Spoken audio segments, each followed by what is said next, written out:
بکر صدیق رضی اللہ تعالیٰ عنہ حضور اکرم صلی اللہ علیہ وسلم سے نقل کرتے ہیں کہ لا الہ الا اللہ اور استغفار کو بہت کثرت سے پڑھا کرو۔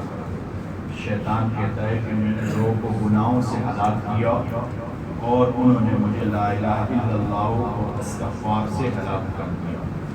جب میں نے دیکھا کہ یہ تو کچھ بھی نہ ہوا تو میں نے ان کو ہوائے نفس یعنی بدعات سے ہلاک کیا اور وہ اپنے کو ہدایت پر سمجھتے رہے۔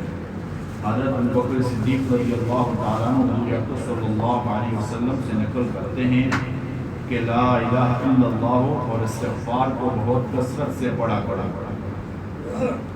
شیطان کہتا ہے کہ میں نے لوگوں کو گناہوں سے ہلاک کر دیا اور انہوں نے مجھے لا الہ الا اللہ اور استغفار سے ہلاک کر دیا۔ جب میں نے دیکھا کہ یہ تو کچھ بھی نہ ہوا تو میں نے ان کو ہوائے نفس یعنی بدعات سے ہلاک کیا اور وہ اپنے کو ہدایت پر سمجھتے رہے۔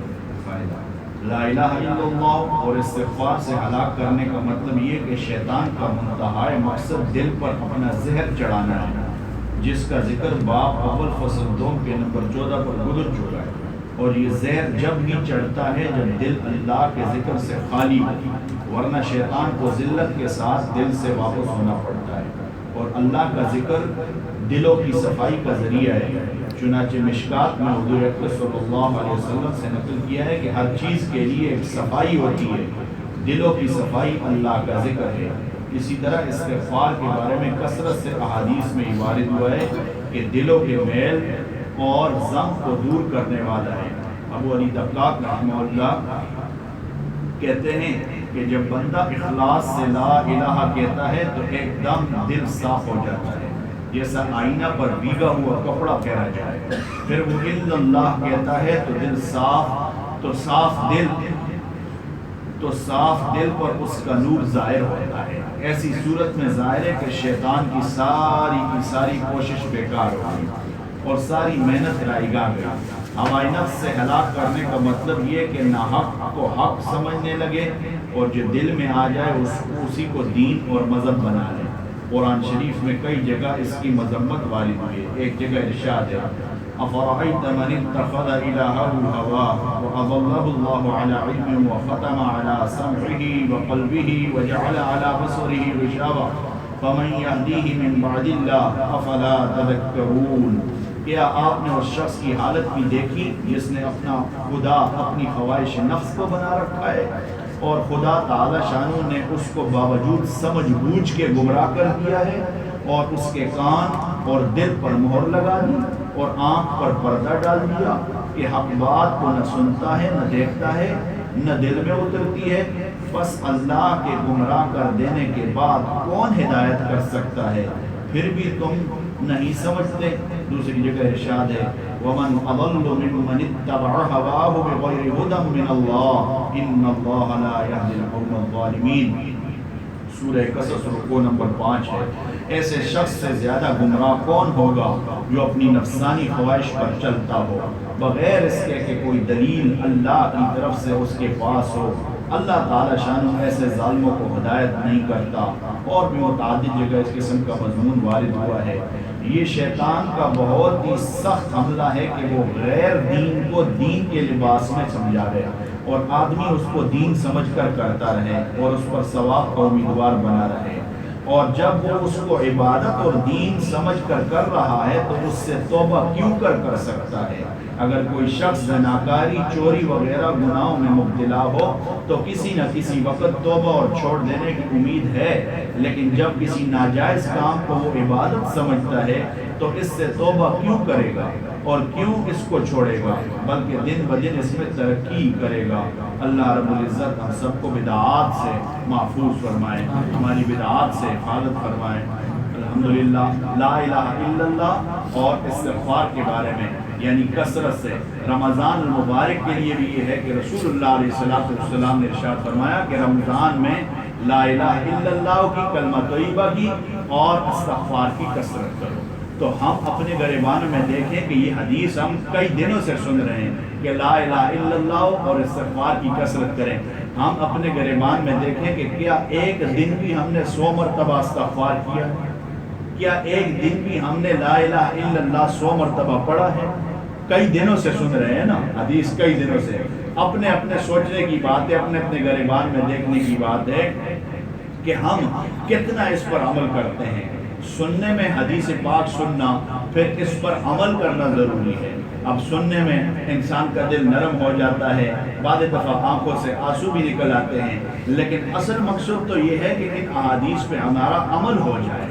اور یہ حدیثیں پڑھی بھی اسی لیے جاتی ہیں کہ پڑھ پڑھ کر دل میں عبادت کا شوق پیدا ہو جائے.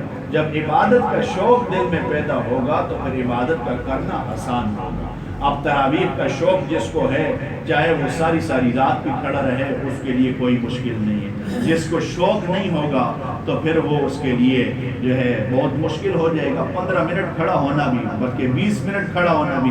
ہم نے تو یہاں تک دیکھا ہے کہ جب 20 جو ہے منٹ کی تراویح ہوتی ہے، یعنی چھوٹی طرح، اس میں بھی کہتے ہیں ذرا جلدی ختم کرو نا، سپیڈ مارو کہ ذرا جلدی ختم ہو جائے. تو یعنی مطلب یہ ہے کہ اب پھر ہم یہ سمجھتے ختم ہو گیا تو تراویح کا سلسلہ بھی اب ختم ہونا چاہیے. نہیں میرے دوستو، اللہ پاک ہمیں عمل کا شوق نصیب فرمائے. عمل کا جب شوق ہوگا تو اب دیکھیں، عمل کا شوق تو ہے، تب تو کام کاج چھوڑ کے، سب کچھ کام کاج سے فارغ ہو کے، افطاری کر کے اسی پاؤں پہ پھر مسجد میں داخل ہوئے، حاضر ہوئے.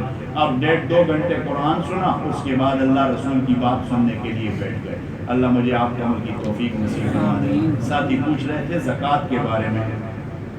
تو زکوٰۃ ہر اس بندے پہ فرض ہوتی ہے جس بندے کے پاس 52.5 تولے چاندی، 52.5 تولے چاندی کے بقدر یا اس سے زائد کا مال موجود ہو. 4 مالوں پر زکوٰۃ ہوتی ہے، 4 چیزوں پر: سونا، چاندی، مال تجارت اور نقدی. نقدی چاہے جیب میں ہو، چاہے گھر میں پڑی ہو، چاہے بینک میں ہو، چاہے کسی کے پاس آپ کا قرضہ ہو، یہ سارا نقدی میں آئے گا. مال تجارت بزنس کا مال، چاہے آپ کا کہیں بھی ہو، کسی طریقے سے بھی ہو، وہ بزنس کا مال. علاقے کے علماء سے آپ آسانی سے پورا مسئلہ پوچھ سکتے ہیں.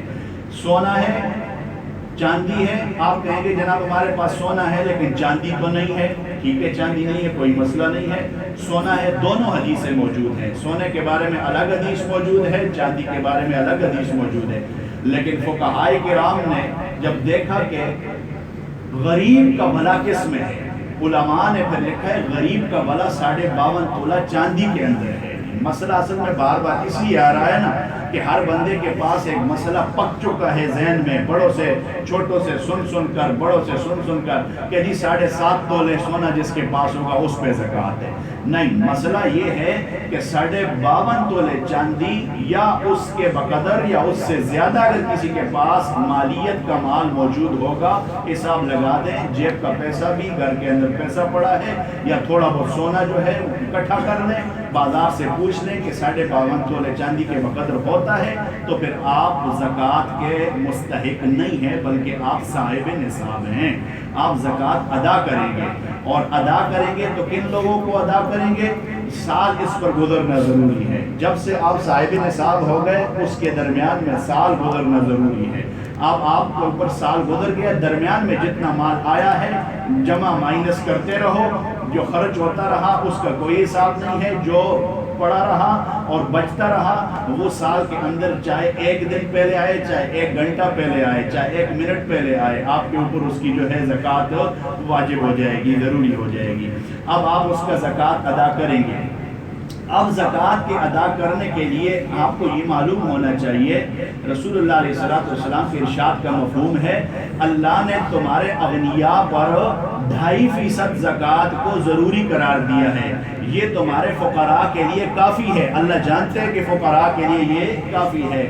اب اگر فقیر مسکین آدمی بھوکا مر رہا ہے، پیاسا مر رہا ہے، تو غنی کے زکوٰۃ نہ دینے کی وجہ سے مر رہا ہے، اس کے اوپر تکلیفیں آتی ہیں. حدیث پاک کا مفہوم ہے تو ہم اپنے مالوں کا زکوٰۃ ادا کریں۔ عموماً رمضان المبارک میں لوگ اپنی اپنی زکوٰۃ ادا کرتے ہیں تاکہ جو ہے رمضان کی برکتیں بھی حاصل ہو جائیں اور رمضان المبارک میں ثواب بھی زیادہ ہے۔ ایک تو فرض ادا ہو جائے گا اور ایک اوپر سے 70 فرضوں کا ثواب بھی اللہ نصیب فرما دے گا۔ تو اب اس میں یہ ہے کہ زکوٰۃ کن لوگوں کو دی جائے، تو قرآن پاک کا اعلان ہے انما الصدقات للفقراء والمساکین والعاملین علیہا۔ اب ان لوگوں کو زکوٰۃ دو جو فقیر ہیں۔ فقیر کی تشریح کیا ہے بار بار کر چکا ہوں لیکن پھر بھی کہہ دیتا ہوں، فقیر اسے کہا جاتا ہے جس کے پاس کچھ بھی نہ ہو، تن پہ کپڑا ہے، کھانے کے لیے پینے کے لیے کچھ بھی نہیں ہے، آپ وقت کا گزارا کریں، کبھی ہے تو کبھی نہیں ہے، اس کو فقیر کہتے ہیں۔ مسکین کون سا ہوتا ہے؟ مسکین وہ ہوتا ہے جس کے پاس بقدر ضرورت مال بھی موجود نہیں ہے، نوکری کر رہا ہے اور رات کی مزدوری، دن کی مزدوری کر رہا ہے، آل اولاد کے لیے وہ کافی نہیں ہوتا، پھر بھی جو ہے لوگوں سے قرضہ لینے پہ مجبور ہوتا ہے، تو یہ بندہ کیا ہے؟ یہ مسکین ہے شرعاً۔ اب اس کے لیے بھی زکوٰۃ دینا آپ کے اوپر ضروری ہے، فقیر کو بھی زکوٰۃ دینا ضروری ہے، اور والعاملین علیہا جو زکوٰۃ کو اکٹھا کرتے ہیں وہ علماء کے کام ہے اس مسائل میں پڑھنا۔ اب آپ یہ دو باتوں کو یاد رکھیں کہ جناب اب کن کو دی جا سکتی ہے، یہ فقیر کون ہوگا، یہ مسکین کون ہوگا؟ آسان سی بات ہے جی، میں اپنے بھائی کو زکوٰۃ دے سکتا ہوں کہ نہیں دے سکتا، اپنے ماموں کو دے سکتا ہوں کہ نہیں دے سکتا، اپنی خالہ کو دے سکتا ہوں کہ نہیں دے سکتا، اپنی پھوپھی کو دے سکتا ہوں کہ نہیں دے سکتا۔ آسان سا قاعدہ یاد رکھیں، جن لوگوں سے آپ پیدا ہوئے ہیں اور جو آپ سے پیدا ہوئے ہیں، جن لوگوں سے آپ پیدا ہوئے ہیں، آپ کا والد، ان کا والد، ان کا والد، آپ کی ماں، ان کی ماں، ان کی ماں، اس حساب سے، اور جن سے آپ پیدا ہوئے ہیں دونوں طرف، دادے کی طرف بھی، نانی کی طرف بھی، دادے کی طرف بھی اور نانے کی طرف بھی، جن سے آپ پیدا ہوئے ہیں اور جو آپ سے پیدا ہوئے ہیں نیچے کی طرف، ان کو آپ زکوٰۃ نہیں دے سکتے، باقی سب لوگوں کو آپ زکوٰۃ دے سکتے ہیں۔ اب آتے ہیں ماموں کی طرف۔ ماموں جو ہے، اس سے تو بندے کا رشتہ صرف ماموں والا ہے، بندہ پیدا تو نہیں ہوتا نا، اس لیے آپ ماموں کو زکوٰۃ دے سکتے ہیں۔ ماسی جو ہے، اس ماسی کو بھی آپ زکوٰۃ دے سکتے ہیں۔ پھوپھی جو ہے، پھوپھی کو بھی آپ زکوٰۃ دے سکتے ہیں۔ سید زادے کو آپ زکوٰۃ نہیں دے سکتے، یاد رکھنا۔ سید زادہ جو ہوتا ہے وہ شہزادہ ہوتا ہے، اللہ کے رسول کے خاندان کے ہیں، حضرت عقیل کی اولاد، حضرت عباس کی اولاد اور حضرت حارث کی اولاد۔ ان کو آپ اپنے علاقوں کے اندر یہ مشہور ہے، ایک میانے مشہور ہیں اور ایک سید زادے مشہور ہیں۔ سید زادوں کو نہ دو، میانوں کو زکوٰۃ نہ دو، اگر آپ دیں گے تو آپ گناہگار ہوں گے، الٹا آپ کی زکوٰۃ ادا نہیں ہوگی، اس لیے کہ رسول اللہ علیہ السلام نے اپنے آل کے لیے اس کو منع فرمایا ہے۔ یہ لوگوں کے مال کا میل کچیل ہوتا ہے، یہ میل کچیل ہم نبی کے خاندان کو کیوں کھلائے؟ نبی کے خاندان کے لیے ہم اپنے سے عطیات دیں، اپنے دل کے ٹکڑے ان کو جو ہے دیں تاکہ جو ہے ان کا گزارا ہو سکے۔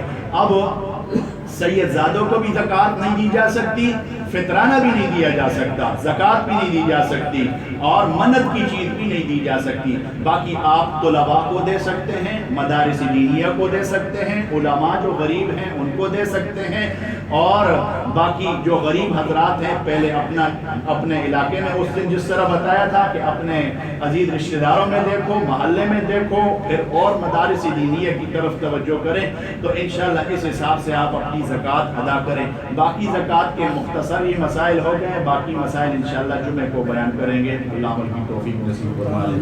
سبحان اللہ بحمدہ، سبحان اللہ، اشہد ان لا الہ الا انت، نستغفرک ونتوب الیک، نستغفرک ونتوب الیک۔ ربنا ظلمنا انفسنا وان لم تغفر لنا وترحمنا لنكن من الخاسرين، ربنا لا تزغ قلوبنا بعد إذ هديتنا وهب لنا من لدنك رحمة، سبحان ربك رب العزة عما يصفون وسلام على المرسلين۔